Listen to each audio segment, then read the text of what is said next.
अगर आप थोड़ा भी शरीर स्वस्थ रखना चाहते हैं तो जैसे नियम से भजन वैसे व्यायाम आवश्यक। सबसे प्रार्थना है, ये दवाइयों के बल पर जीना बंद करो। अगर आप रात्रि में जगे हैं तो सूर्य उदय होने के 48 मिनट बाद फिर आप सो जाए, लेकिन वो जो बीच का समय, अच्छी सेहत, यश, कीर्ति और धन वैभव, इन सब की वृद्धि के लिए ब्रह्म मुहूर्त में किए गए कुछ काम हमेशा शुभ फल देते हैं।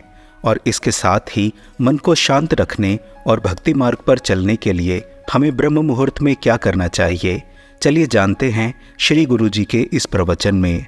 राधे राधे।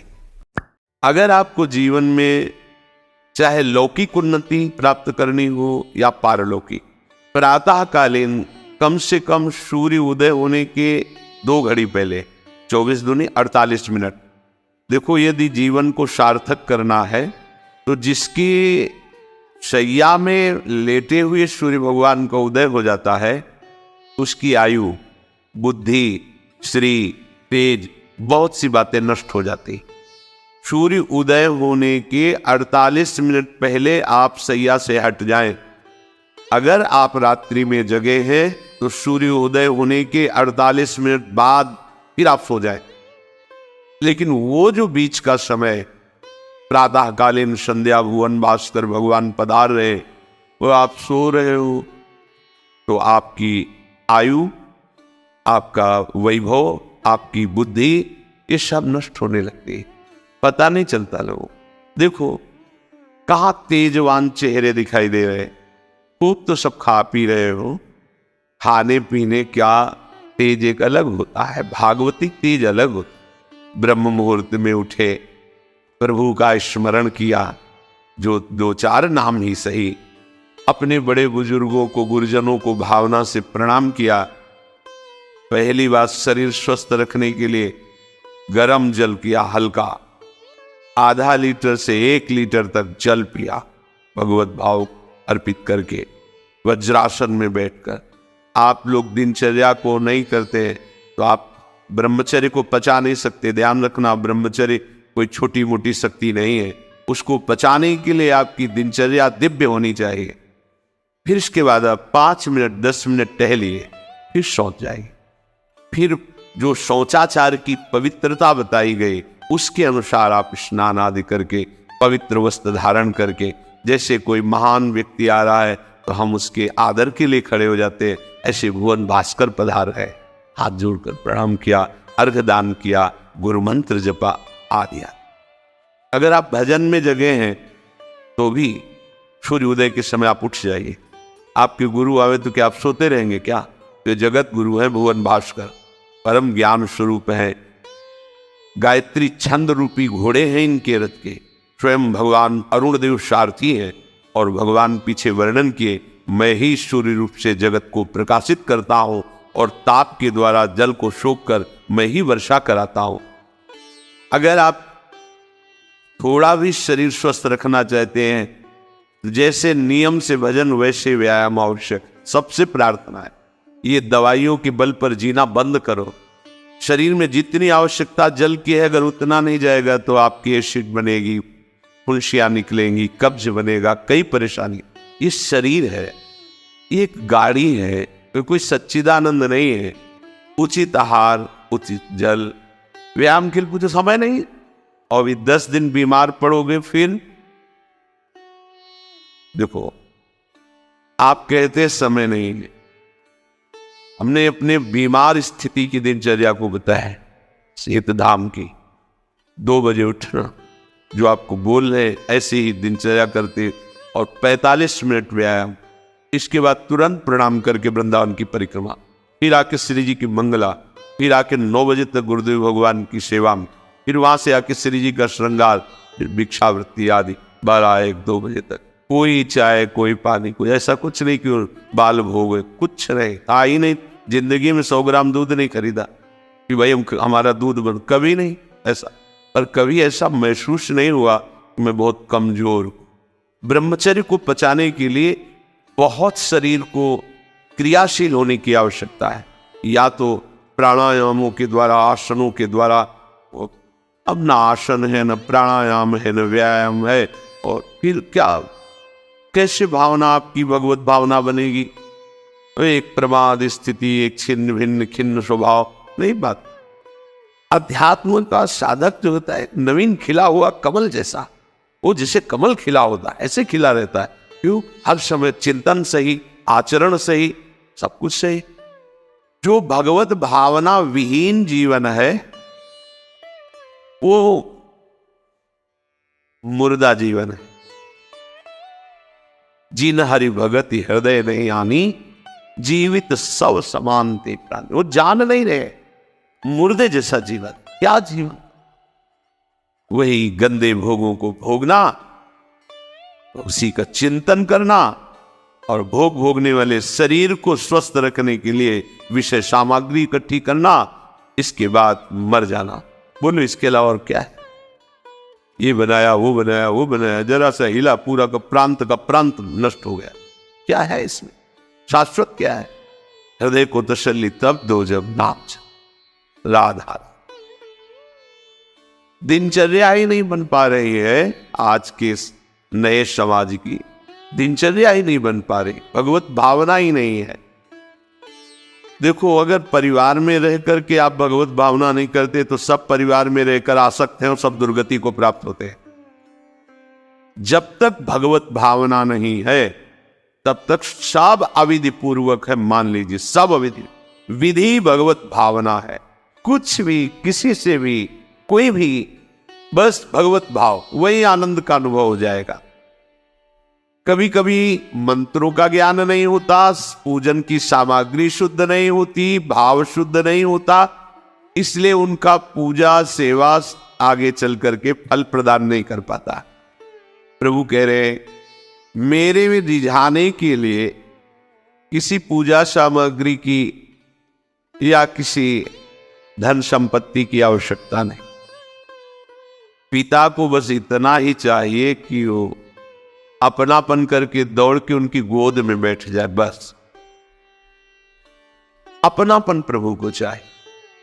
माया की भूल भुलैया से वापस लौटिए और एक बात केवल बैठ जाए अगर हृदय में कि मेरे प्रभु, अब मैं थक गया हूं, यहां कोई मुझे सहारा देने वाला नहीं, अपना नहीं, नाथ मुझे अपना बना लो। ये बहुत बड़ी बात है हृदय की। किसी के बहुत भाग्यशाली होगा उसके हृदय में बात आए, प्रभु उसकी रुचि का विषय बन जाते हैं। प्रभु जहां वो ऐसा भावना करता है और उसकी रुचि हो जाती है प्रभु में। जैसे हमारी विषयों में रुचि, ऐसे प्रभु में रुचि हो जाती है। अब वो जो भी करता सब पूजा हो जाती है। ये रात से जल्दी सबको समझ में नहीं आता। ध्यान दीजिए, भगवत भावना विहीन आप जो भी कर रहे हैं वो सब अविधि पूर्वक है, भगवान कह रहे हैं। अगर भगवत भावना युक्त है तो जो भी कर रहे हैं सब विधि पूर्वक, बिना किसी बंधन के अगर ये बंधते हैं, उसका नाम है प्रेम डोरी। जय श्री भट्ट प्रेम रस बंधन, क्यों छूटे दृढ़ फंद, बसो मेरे नैनन में दो चंद। ये बात सबकी समझ में। पूरा अविधि है। अगर शास्त्रीय सिद्धांत से दे देखो अविधि है, पर वो महान विधि है जो भगवान को आसक्त कर लिया। कौन सी विधि?